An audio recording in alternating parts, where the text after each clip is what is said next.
Party మారిన 10 మంది ఎమ్మెల్యేలపై BRS working president KTR వివాదాస్పద వ్యాఖ్యలు చేశారు. పార్టీ మారిన వారు తాము పార్టీ మారామని ధైర్యంగా చెప్పుకునే పరిస్థితి లేదు అని విమర్శించారు.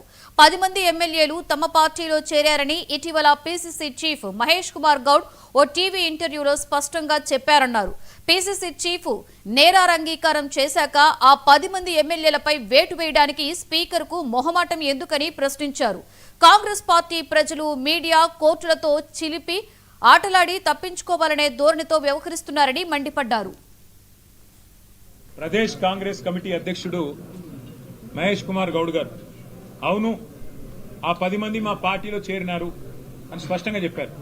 మరి పీసీసీ ప్రెసిడెంటే అప్రూవర్గా మారిపోయిన తర్వాత, పీసీసీ ప్రెసిడెంట్ గారి నేరాంగీకారం చేసిన తర్వాత ఇంకా ఎంక్వైరీ ఎందుకు, ఇంకా చర్చ ఎందుకు, ఆ 10 మంది మీద వేటేయడానికి స్పీకర్ గారికి మొహమాటం ఎందుకని మేము అడుగుతా ఉన్నాం. ఆల్రెడీ సుప్రీంకోర్టులో మ్యాటర్ ఉంది.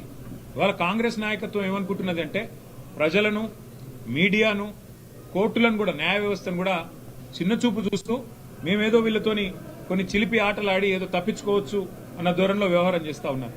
ఈ జిల్లాలో కూడా ఒక ఎమ్మెల్యే గారు పార్టీ మారినారు గద్వాలలో.